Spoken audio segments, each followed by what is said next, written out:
اب یہ ہسٹری میں، سیرت کی کتابوں میں بیان ہوا کہ احد میں مسلمانوں کی شکست کے بعد قریش کی فوج پہلے پہلے تو واپس چلی گئی، لیکن روحا کے مقام پر وہاں پہنچے تو بعد میں ابو سفیان اور ان کے ساتھیوں کو احساس ہوا کہ انہوں نے اس قدر جلدی کی ہے واپس آنے میں، تو یہ بڑی سخت غلطی ہو گئی، تو لگے ہاتھوں انہیں مدینہ کا قصے، یعنی کہ قصہ ہی تمام کر دیا جائے، مدینہ شہر کو ہی ختم کر دیا جائے۔ یہ سوچ کر انہوں نے اپنی فوج کی جو تھی تنظیم وہ شروع کر دی، اور ادھر مسلمانوں کو یہ بتا دیا منافقین کے ذریعے، یہ افواہ پھیلوا دی کہ قریش نئے ساز و سامان کے ساتھ مدینہ پر حملہ کرنے کے لیے تیاریاں کر رہے ہیں۔ منافق تو ایسی باتوں میں بڑے تیز ہوتے ہیں۔ حضور صلی اللہ علیہ وسلم کو جب اس کی اطلاع پہنچی تو آپ نے بھی لوگوں کو قریش کے مقابلے میں حملہ کرنے کے لیے تیار ہونے کا حکم دیا، اور اس فوج میں صرف انہی لوگوں کو شامل ہونے کی اجازت دی گئی جو پہلے روز کی جنگ میں شریک رہے تھے۔ ظاہر ہے جو بھاگ گئے تھے ان کو نہیں کہا، اور جو الگ ہو گئے تھے ان کو بھی نہیں کہا۔ تو یہ ایک احتیاط تھی، اس لیے کی گئی کہ منافق اس سے اور فائدہ نہ اٹھا لیں، اور یہ لشکر جو اب جا رہا ہے مدینہ کو کی حفاظت کرنے یا تعاقب کرنے، ان میں کوئی منافق شریک نہ ہو، اور منافقوں سے پاک ہو۔ چنانچہ رسول اللہ صلی اللہ علیہ وسلم نے جو جان نثار تھے ان کی جماعت اکٹھی کی، اور پھر نکلے وہ ہمراہ اسد تک، جو مدینہ سے 8 میل کے فاصلے پر ہے۔ ابو سفیان نے دیکھا جب کہ ابھی مسلمانوں کے حوصلے میں کوئی فرق نہیں آیا اور وہ پھر آ گئے ہیں، اور پھر اس نے ارادہ بدل دیا، اور مسلمان کامیاب اور بامراد واپس آ گئے۔ تو یہاں پہ الذین احسنوا منہم واتقوا کا مطلب ہے کہ یہاں احسان اور اللہ اور رسول کی وفاداری کے حق کو بہتر سے بہتر شکل میں ادا کرنے کو تقویٰ کہا گیا۔ نفاق کی تمام جتنی قسمیں ہیں اس سے بچنے کے معنی میں ہے۔ یہ ایک درجہ، ایک نہایت بلند درجہ ہے کہ اس کے بعد انہوں نے دوبارہ جد و جہد کرنے کی کوشش کی، اور دوبارہ کوشش کرنے والے اور دوبارہ اٹھ کے لڑنے والے، ان کے درجات اور مرتبات اور ان کے مراتب جو تھے، ان کے خلوص کا پتہ چلتا ہے، ان کی ظاہری اعمال اور ان کا آگے بڑھنا، اور ان کا لوگوں کے لیے جنگ میں کھڑے ہو جانا، یہ اتنی بڑی بات تھی کہ یہ چھوٹی بات نہیں تھی، کیونکہ جنگ احد میں واپس تو وہی ہوئے تھے نا جو کہ منافق تھے۔ تو مشرکین جو تھے وہ جنگ احد سے واپس ہوئے تو انہوں نے رستے میں ہی ان کو خیال آیا کہ ہم نے تو یہ بڑا کوئی گولڈن موقع تھا جو ضائع کر دیا۔ اب تو مسلمان شکست کھا ہی رہے تھے اور خوف زدہ ہو ہی گئے اور بے حوصلہ ہو ہی گئے، تو اس سے فائدہ اٹھا کر ہم پورے مدینہ کو کیوں نہ جا کے قابو کر لیں اور اس کو ختم کر دیں۔ اور ادھر نبی صلی اللہ علیہ وسلم مدینہ پہنچ گئے تھے، اور پھر ان کو نبی صلی اللہ علیہ وسلم کو وحی سے بھی پتہ چل گیا تھا، اور اندیشہ بھی ہوا کہ شاید یہ پلٹ کر آئیں۔ اس لیے انہوں نے آپ صلی اللہ علیہ وسلم نے صحابہ کرام کو لڑنے کے لیے دوبارہ آمادہ کیا، اور صحابہ کرام کو تیار ہو گئے۔ بات یہ تھی ان کا تیار ہونا، ماننا بہت بڑی بات تھی کہ یہ دوبارہ سے زخمی حالت میں لڑے ہوئے، زخمی ہوئے یہ اٹھ کھڑے ہوتے ہیں۔ یہ جذبہ اتنا زبردست تھا اطاعت کا اللہ اور رسول کی اطاعت. تو اور پھر بعض کی نے یہ کہا کہ اس کا سبب حضرت یہ سفیان رضی اللہ تعالیٰ کی جو اس کی جو دھمکی تھی کہ آئندہ سال پھر بدر دوبارہ سے میں لڑوں گا. اور یہ ابو سفیان ابھی تک مسلمان نہیں ہوا تھا، پہلے ہی دھمکیاں دے رہا ہے. تو پھر اللہ تعالیٰ نے ان کو اور بھی، ظاہرہ اللہ تعالیٰ کو بہت پیار آیا ان پہ. اور پھر کہا کہ یہی وہ لوگ ہیں، وہ جو جنہوں نے کہا انہیں لوگوں نے کہ وہ لوگ جب ان سے لوگوں نے کہا کہ کافروں نے تمہارے مقابلے میں لشکر جمع کر لیے، کہ بے شک لوگ تحقیق وہ جمع ہو گئے ہیں تمہارے لیے، فخشوہم پس ڈرو ان سے، فزادہم پس اس نے بڑھا دیا انہیں ایمان نے. تم ان سے خوف کھاؤ تو اس بات نے انہیں ایمان میں اور بڑھا دیا. کیا کہنے لگے؟ وقالو حسبنا اللہ و نعم الوکیل، کہ ہم نہیں ڈرتے کسی سے. جب ابو سفیان نے بعض لوگوں کو باقاعدہ معاوضہ دے کر یہ افواہ پھیلوائی کہ مشرکین میں مکہ لڑائی کے لیے بھرپور تیاری کر رہے ہیں، تاکہ یہ سن کر مسلمانوں کے حوصلے پست ہو جائیں، وہ ہمت ہار جائیں. لیکن مسلمان اس قسم کی افواہوں سے ان کو کوئی فائدہ نہیں ہوا. وہ کوئی خوف زدہ ہونے کی بجائے مزید ان کے عزم اور ان کے ارادے اور ان کے ولولے اور بڑھ گئے. یہ آیت اس بات کی دلیل ہے کہ ایمان جیسی کوئی چیز نہیں. ایمان اور ایمان جامد، پکا ایمان ایسی چیز ہے کہ وہ انسان کو کسی کے آگے بھی جھکنے نہ دے. اس لیے یہ جو لفظ آیا نا، یہ جو آیا کلمہ حسبنا اللہ و نعم الوکیل، یہ کہاں کام آتا ہے؟ یہ پڑھنے کی فضیلت اسی لیے آئی ہے. اور پھر یہ کب پڑھا گیا تھا؟ جب ابراہیم علیہ السلام کو جب آگ میں ڈالا گیا تھا، تو آپ کی زبان پر یہی الفاظ تھے. تو جب انسان کے حالات ایسے ہو جائیں کہ وہ کچھ اس کو نظر نہ آتا ہو، اور پھر وہ یہ کہے حسبنا اللہ و نعم الوکیل، کہ اللہ تو ہی کافی ہے، تو پھر کیا ہوا؟ فَانْقَلِبُوا، بس وہ پلٹ آئے، بِنِعْمَةٍ، ساتھ نعمت کے، من اللہ کی طرف سے، بس فضل، اور فضل کے، لم یمسسہم سوء، اور نہیں چھوا انہیں کسی برائی نے، تکلیف نے، واتبعوا، اور انہوں نے پیروی کی، رضوان اللہ کی رضا کی، واللہ ذو الفضل العظیم، اور اللہ فضل کرنے والا ہے اور عظیم ہے. اور شیطان جو ہے، انما ذالکم الشیطان یخوف اولیاءہ فلا تخافوہم ولا خافونی ان کنتم مؤمنین.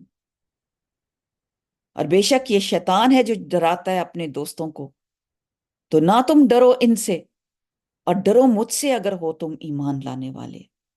کیا آیات ہیں! نتیجہ یہ ہوا کہ اللہ کی نعمت اور فضل کے ساتھ یہ لوٹے. نعمت سے مراد سلامتی، فضل سے مراد نفع. سلامتی اور نفع سے جو بدر صغریٰ تجارت کے ذریعے سے حاصل ہوئی، اور نبی صلی اللہ علیہ وسلم نے بدر صغریٰ میں ایک گزرنے والے قافلے سے سامان تجارت خرید کر فروخت کیا، جس سے نفع حاصل ہوا، اور آپ صلی اللہ علیہ وسلم مسلمانوں میں تقسیم کر دیا. مالی بھی نفع حاصل ہوا، اور جانی بھی، جانیں بھی بچ گئیں. حضرت عباس کی رضی اللہ تعالیٰ کی حدیث میں بھی یہ کلمہ آتا ہے، حسبنا اللہ و نعم الوکیل. فصیلت ثابت ہوتی ہے کہ کسی طرح ابراہیم علیہ السلام، نبی کریم صلی اللہ علیہ وسلم، اور صحابہ کرام صلی اللہ علیہ وسلم ہر قسم کی برائی سے محفوظ رہ کر اللہ کی نعمت اور فضل کے ساتھ واپس پلٹے. کہ یہ حسبنا اللہ و نعم الوکیل اتنا بڑا کلام ہے کہ جس نے ابراہیم کو علیہ السلام کو اور نبی کریم صلی اللہ علیہ وسلم کو اور صحابہ کرام کو ہر قسم کی برائی سے محفوظ رہ کر اللہ کی نعمت اور فضل کے ساتھ واپس لوٹا دیا۔ انہوں نے اللہ کی رضا کی پیروی کی، اس لیے ہر مصیبت کے وقت اسی وظیفے کے معنی کا خیال کر دل اور زبان کو ایک کر کے اس کی کثرت سے اس کو پڑھنا چاہیے، تو انسان ہر چیز سے بچ جاتا ہے، ہر معاملے سے بچ جاتا ہے۔ اور اسی طرح اللہ تعالیٰ پھر فرماتے ہیں یہ تو شیطان ہی ہے جو اپنے دوستوں سے ڈراتا ہے، تو تم ان سے مت ڈرو اور مجھ سے ڈرو اگر تم مومن ہو۔ وہ شخص جو یہ افواہیں پھیلا رہا تھا اسے شیطان فرمایا گیا، اسے شیطان بتایا گیا کہ یہ اپنے منافق دوستوں سے ڈرا رہا ہے۔ مسلمانوں کو چاہیے کہ اللہ کے سوا کسی کا ڈر دل میں نہ لائیں۔ حقیقی شیطان بھی اپنے جو انسانی دوست شیطانوں کے دلوں میں مسلمانوں کو خوف زدہ کرنے کے نئے نئے طریقے ڈالتے، اخبار ہیں، ریڈیو، انٹرنیٹ، ٹی وی، جھوٹ پھیلانے کے لیے، خوف زدہ کرنے کے لیے، یہ سب شیطان کے آلات ہیں۔ مومن کو ان کی خبروں سے ڈرنے کی بجائے صرف اللہ پر بھروسہ کرنا چاہیے۔ تو یہ تھی آج کی آیات۔ ایک اور آیت کر لیتے ہیں، وَلَا يَحْزُنْكَ، اور نہ غمگین کریں آپ کو، الَّذِينَ، وہ جو جلدی کرتے ہیں، يُسَارِعُونَ فِي الْكُفْرِ، کفر میں، انہم، بے شک وہ، لن، ہرگز نہیں، یضر، وہ نقصان دے سکتے، سارعون، سرع، سین رے عین، اور بے شک وہ ہرگز نہیں، یضر، وہ نقصان دے سکتے اللہ کو، شیئن، کچھ بھی، یرید اللہ، چاہتا ہے اللہ، اللہ کے نہ، یجعل، وہ رکھے، لہم، ان کے لیے، حظاً، کوئی حصہ، فی الآخرہ، آخرت میں، ولہم، عذاب علیم، اور ان کے لیے کوئی حصہ نہیں آخرت میں، ان کے لیے عذاب ہے عظیم، ان کے لیے بہت بڑا عذاب ہے۔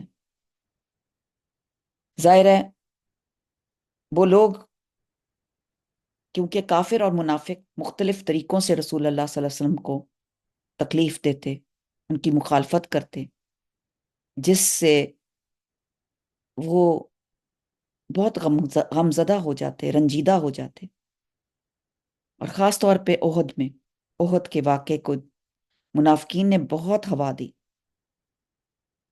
اور مسلمانوں کو اللہ کی کامیابی سے مایوس کرنے کی کوشش کی، تو اس پر یہ آیات نازل ہوئیں، اور آپ صلی اللہ علیہ وسلم کو تسلی دی گئی کہ اس قسم کی مخالفتوں سے کفار اسلام کو کوئی نقصان نہیں پہنچا سکتے، بلکہ اس قسم کا رویہ اختیار کر کے خود ہی آخرت کے حصے سے محروم رہتے ہیں۔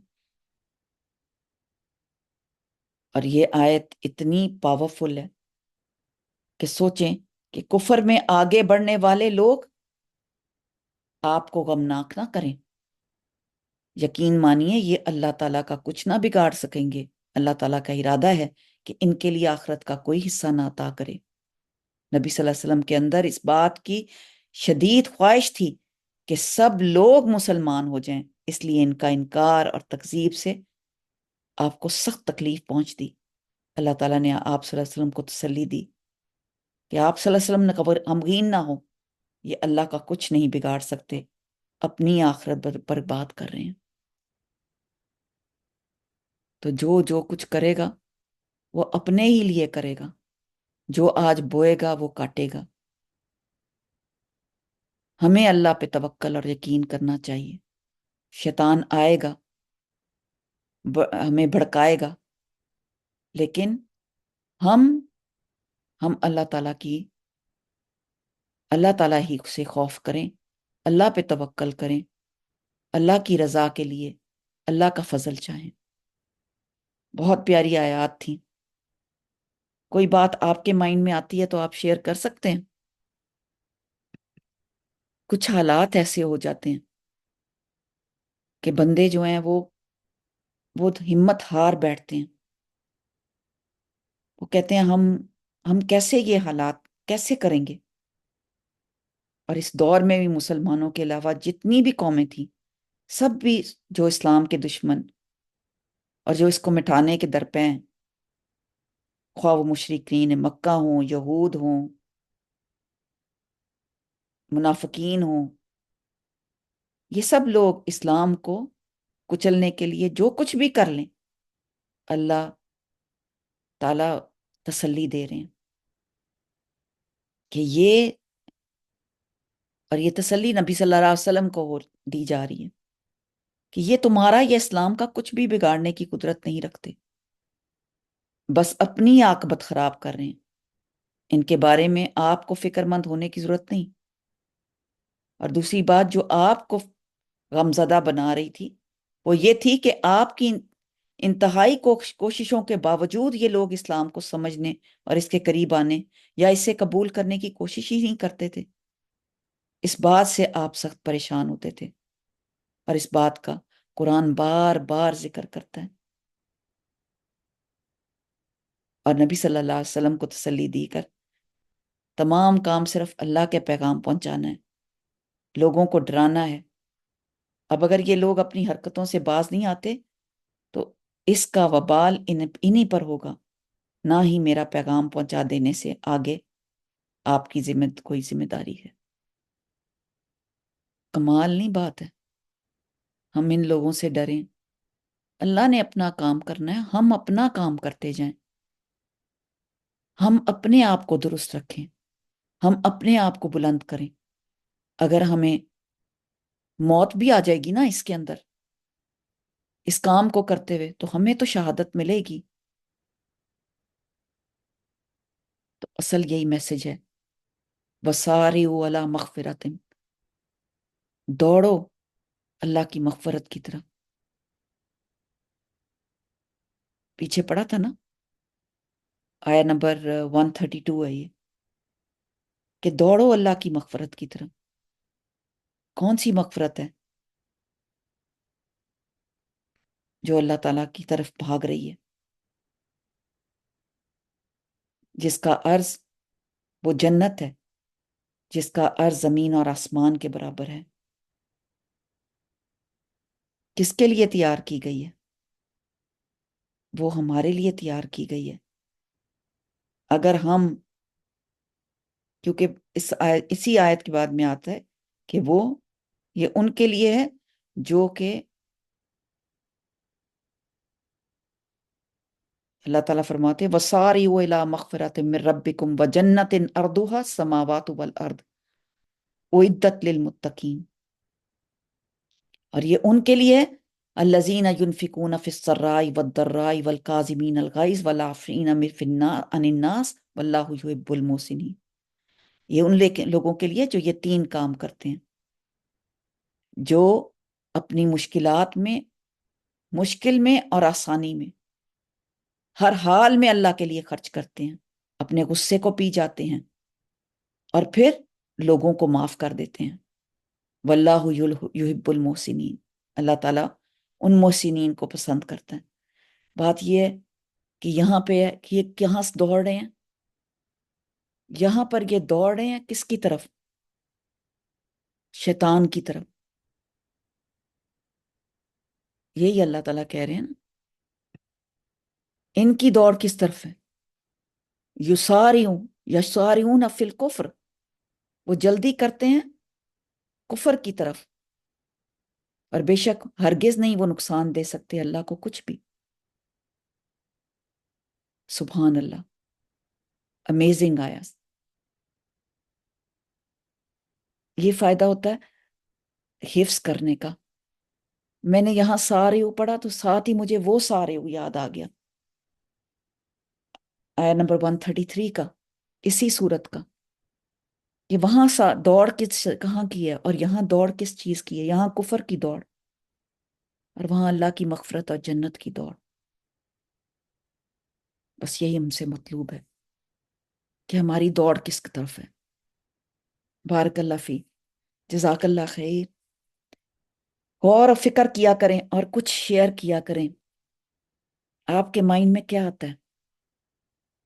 آپ کی دوڑ کہاں پہ ہے؟ آپ کہاں دوڑ رہے ہیں؟ آپ کا ایمان کتنا ہے؟ آپ کو غم کس چیز کا ہے؟ یہی بات سوچنے کی ہے ہم سب کے لیے، کہ ہم آخرت میں حصہ بڑھا رہے ہیں یا آخرت میں حصہ ختم کر رہے ہیں اپنا۔ جزاک اللہ خیر، بارک اللہ فی، سبحانک اللہم و بحمدک، اشہد ان لا الہ الا انت، استغفرک و اتوب الیک، وآخر دعوانا الحمدللہ رب العالمین۔ السلام علیکم ورحمۃ اللہ وبرکاتہ۔